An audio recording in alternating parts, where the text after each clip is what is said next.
నమస్తే. ఈరోజు మనం చందు ఎవరైతే సీరియల్ యాక్టర్ ఉన్నారో ఆయన చనిపోయారు. సో ఆయన ఇంటి దగ్గర ఉన్నాం.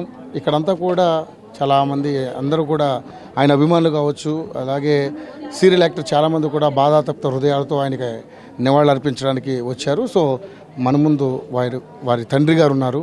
అసలు ఏం జరిగింది అనేది తండ్రి గారిని అడిగి తెలుసుకుందాం. ఎందుకంటే వీళ్ళందరూ కూడా చాలా బాధాతప్త హృదయాలతో బరువెక్కిన గుండెలతో బాధపడుతూ ఉన్నారు. సో చిట్టంత కొడుకు లేకపోయేసరికి వాళ్ళ బాధ వర్ణనాతీతం. సో ఫాదర్ని అడిగి తెలుసుకుందాం ఏం జరిగింది అనేది. సార్ అసలు ఏం జరిగింది? ఎందుకంటే ఆయన మంచి ఫేమ్ వచ్చింది, మంచి నటుడు, ఇలా సడన్గా జరిగిపోవడానికి కారణాలు ఏంటి? కారణాలు ఏంటంటే సార్, ఇప్పుడు పవిత్ర వల్లనే సార్. ఎందువల్లంటే 5 సంవత్సరాల తర్వాత నుంచి మా ఇంటికి వస్తలేడు సార్. కట్టుకున్న పిల్లల దగ్గర కూడా వస్తలేడు. ఎట్లా ఉన్నావు, ఎట్లా తింటున్నావు, ఏం బతుకుతున్నావు అని అడగలేదు, చెప్పలేదు. అమ్మ నాన్న తిన్నవా లేదా, ఎట్లా బతుకుతారు, ఎట్లా తింటున్నారు, ఎక్కడికి డబ్బులు వస్తున్నాయని అడగలేదు. ఏదైనా పవిత్ర జయరాం వచ్చిందో ఆయన అంకితం అయిపోయింది. మా జీవితాలన్నీ నాశనం చేసిండు, అక్కడ పోయాడు.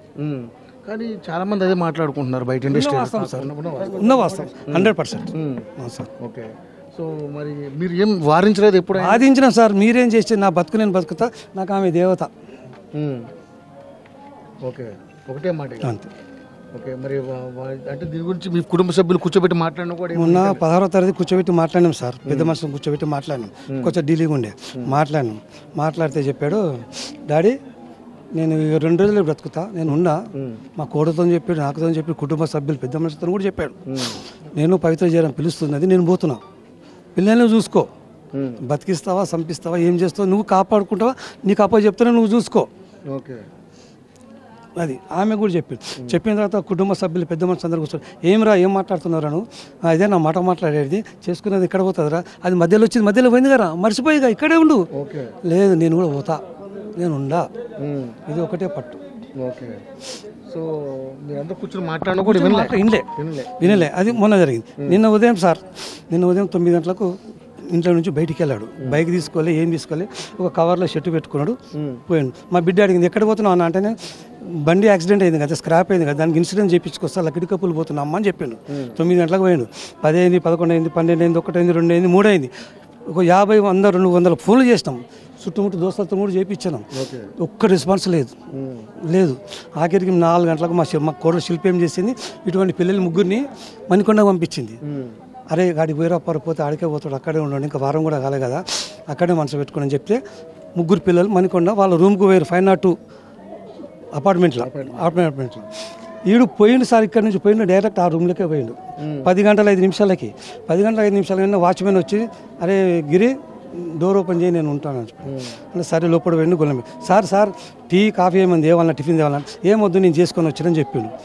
అతను చెప్పడం మాట అదే లాస్ట్. ఇక అది 10కి అయిందా, 11కి అయిందా, 12కి అయిందా, టోటల్ ఎప్పుడో అయిపోయింది. అది వీళ్ళు పోయి 4 గంటలకు దోలాడితే డోర్ కాడ ఫోన్ చేస్తే రింగ్ అవుతుంది. అలా వాచ్మెన్ ఫోన్ లోపల రింగ్ అవుతుంది, లోపలికి గొల్లేమున్నది. వాచ్మెన్ ఇది డోర్ది అంటే, నేను ఇప్పుడు ఏం చేస్తారు, ఛాన్స్ చెప్పింది, పోలీసు వాళ్ళకి చెప్పిన, పోలీసు వాళ్ళు వస్తున్నారు, పోలీసు వాళ్ళు వస్తున్నారని చెప్తారు. పోలీసు వాళ్ళని నేను కూడా దిగా, మీరేమేదంటే మేము ఫ్రెండ్స్ అన్నారు, మేము ఫ్రెండ్స్కి దిగాం, యాజ్ పర్ రూల్గా పేరెంట్స్ రావాలా అన్నారు. సరే నాకు చెప్తే నేను 2:30 గంటల 8:30కు ఆడికి చేరుకున్నాం మణికొండకి. పోతే అడిగారు, మీరేమవుతారు సార్, మా డాడీ, మీకు ఆయన ఏమైతే మా కొడుకు, ఏంటంటే సి చంద్రకాంత్, నా పేరు సి వెంకటేష్. ఏం జరిగింది, ఏమైంది, ఇంటికాడ గొడవ అంటే, ఏం లేదు సార్, పొద్దున్న వెళ్ళాడు, మేము ఫోన్లు చేసాము, ఎవరు రెస్పాన్స్ ఇస్తలేరు, ఎవరు చెప్తలేరు, ఏం అడుగుతలేరు అని మేము చెప్పాము. అప్పుడు సరే నువ్వు ఒక్కనివి రా, పోలీస్ అయినా నువ్వు ఇచ్చి నన్ను ఒక్కని లోపలికి పంపించి డోర్ తీసి తన్నీళ్ళు వాళ్ళే అనిపించారు ఆ పిల్లలతోటి తీసి ఓపెన్ అయిపోయింది. ఓపెన్ అయితే సైడ్లో బాల్కనీ ఉన్నది, ఆ బాల్కనీ హ్యాంగింగ్ వేసి ఉన్నది, ఇట్లా ఉన్నది.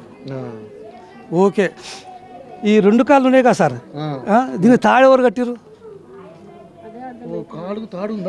నేను చూసా, 2 కాళ్ళకు తాడు, తెల్ల బట్ట కట్టేసింది, బట్ట మెడలో తాడు ఉంది, తెల్ల క్లాత్ కట్టేసింది. వీళ్ళ ఫాల్స్ ఉంటాయి చూడు లేడీస్, అటువంటిది కట్టేసి ఉన్నది.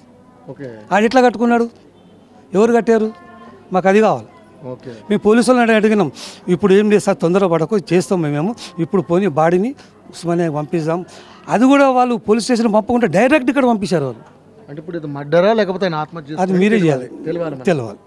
వీనికి ఈ కాళ్ళకి తాడే బట్ట ఎట్లా కట్టుకుంటాడు, పైన ఉన్నాడు కదా, ఇట్లా ఎట్లా ఉంగుతాడు, సో ఓకే మాకు అది ఒకటి కావాలని ప్రతి వారికి చెప్తున్నాం మీడియాలో. ఓకే.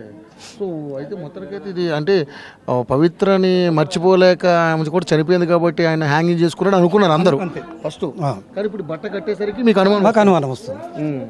సో పవిత్ర ఆమె ఆయన జీవితంలో ఎంటర్ అయిన తర్వాత ఏంటి సార్ గొడవలు పడ్డారు? ఏం సార్ మాకేం రావద్దన్నాడు, రాదు, పోయిండు. నేను రానన్నాడు, పోయిండు. చచ్చిపోయారు మీరు, అయిపోయారు.